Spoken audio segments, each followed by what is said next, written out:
Lo que hay que entender también es cómo está organizada la Constitución, y yo me referiría a la Carta de Derechos. No está en la lógica tradicional de derechos políticos, derechos civiles, derechos económicos, derechos sociales y derechos culturales y ambientales.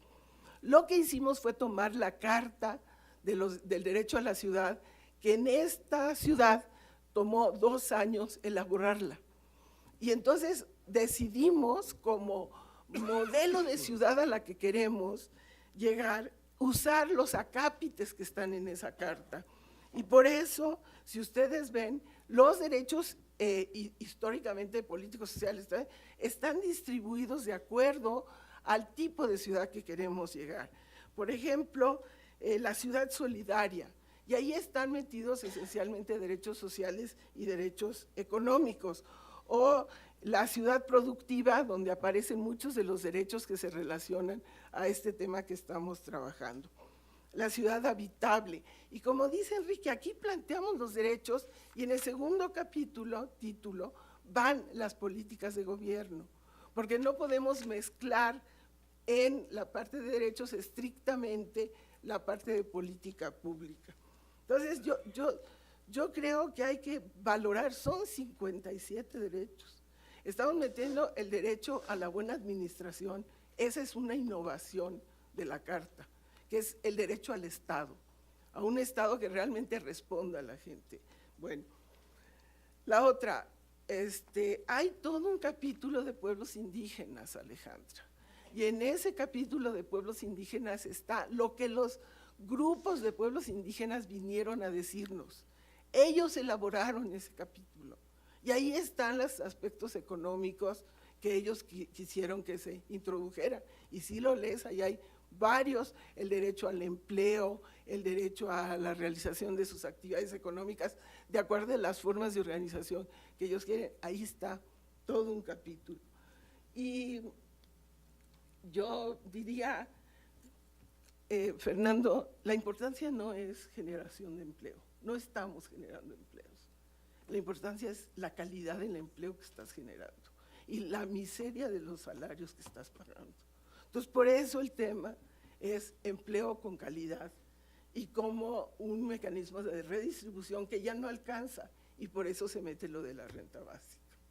Entonces es decir, otra vez vamos a la idea de que si generamos aquí en esta ciudad unas condiciones maravillosas para la empresa privada, vamos a resolver los problemas de esta ciudad. Y no es así, no ha sido así y no va a ser así, porque tienes 50% de la población activa de esta ciudad que dependen de empleos autogenerados, de pequeñitas empresas, de trabajo no asalariado. Esa es una parte de la economía de la ciudad que generalmente nunca se reconoce y que este proyecto sí reconoce. Nada más. Perfecto, muchas gracias. Entonces, si les parece, ¿hay algunas palabras o...? Pues creo que en el intercambio de opiniones vemos la riqueza y pues lo que han expresado, la pluralidad y lo interesante que va a ser cómo se llega a un intento de consensos en donde pues sí hay muchas visiones y hay formas particulares de ver y de interpretar. Creo que una de las partes más complejas está en lo que decía Enrique, de una discusión de modelo.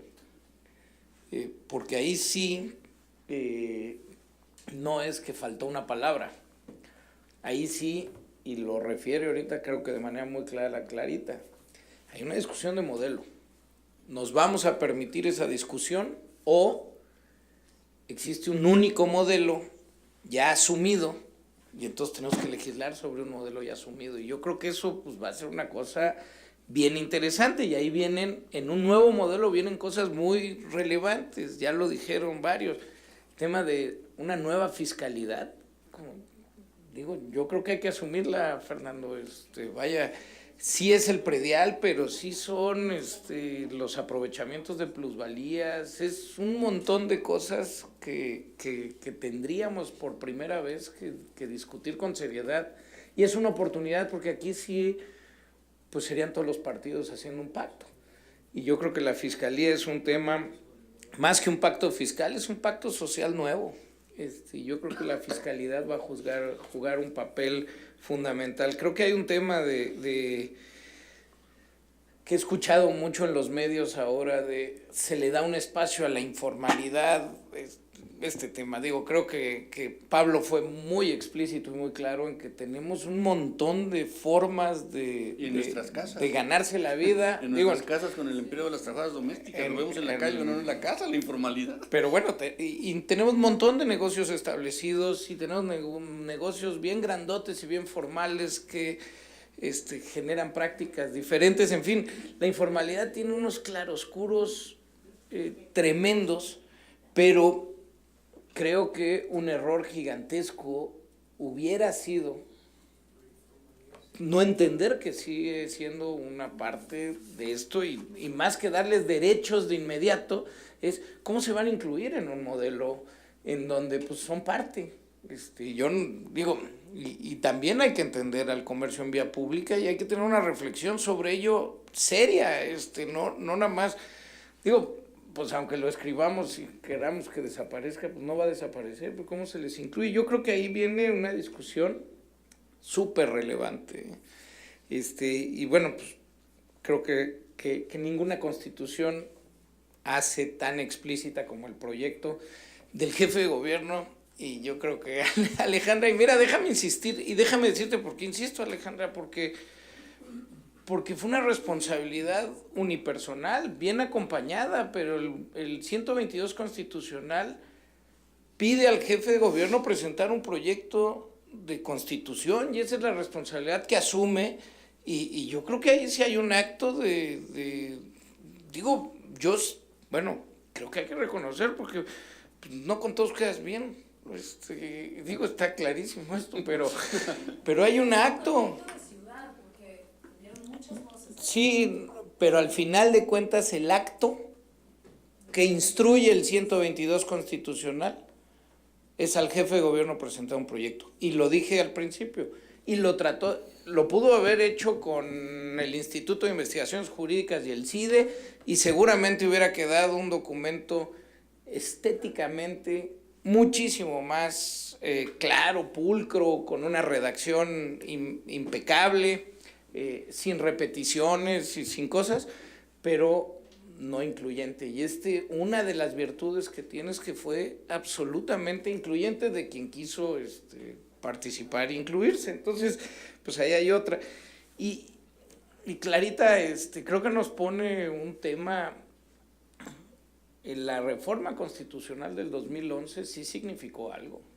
Digo, las modificaciones al artículo primero, el asumir los tratados internacionales, pues sí es una responsabilidad no reflejada aún, y creo que esa hay que tomarla súper en cuenta. La otra, y yo insistiría, y esta parte internacional, en donde los objetivos, ya no del milenio, del 2030, los objetivos de desarrollo que firmamos como México, pues tienen muchas cosas que cuando uno las lee dice, pues va a estar bien difícil cumplirlas. Sí. Pero eso ya lo asumimos y digo, yo creo que ya son lugares comunes decir que en algún momento los negros eran esclavos y las mujeres no podían votar, y para muchos el escribir esos derechos parecían aspiraciones, pero pues eso es parte del asunto. Pero al final pues creo que, Ramón, la discusión es riquísima y pues el tema está en lo que decía Alejandra, ese parlamentarismo, cómo llegará a un mapa de ruta que nos permita a las siguientes generaciones tener una comunidad como la que aspiramos, y ahí tendremos que discutir si todos aspiramos lo mismo, pero creo que va a ser muy interesante y creo que esto lo refleja. Perfecto, muchas gracias a todos y a todas por una discusión muy rica en esta primera mesa. De manera muy breve destaco elementos comunes que se repitieron en las diversas intervenciones, como un papel activo del gobierno del desarrollo económico, la banca de desarrollo que se está proponiendo como uno de los principales instrumentos de esta política activa en materia de desarrollo económico, la revalorización del trabajo de la que se ha hablado también fue un elemento común que encuentro, la nueva fiscalidad como uno de los grandes retos, pero también uno de los instrumentos clave para esta nueva política de desarrollo. El tema de la informalidad salió también en varias intervenciones, cómo se van a incluir a esta gran parte de la población económicamente activa de la ciudad. Y bueno, también en cuestiones de procesos, estos grandes retos que vienen ahora en las próximas semanas para formar acuerdos. Sin abusar más del micrófono, les agradezco de nuevo su participación en esta primera mesa. Sugiero un descanso breve para no pasarnos del tiempo que estaba en la agenda. Estaba la agenda hasta las 2:30. Sugiero un descanso de 5 minutos para tomar un café, para estirar las piernas y retomamos en la siguiente mesa que la va a moderar, entiendo, Ricardo Becerra.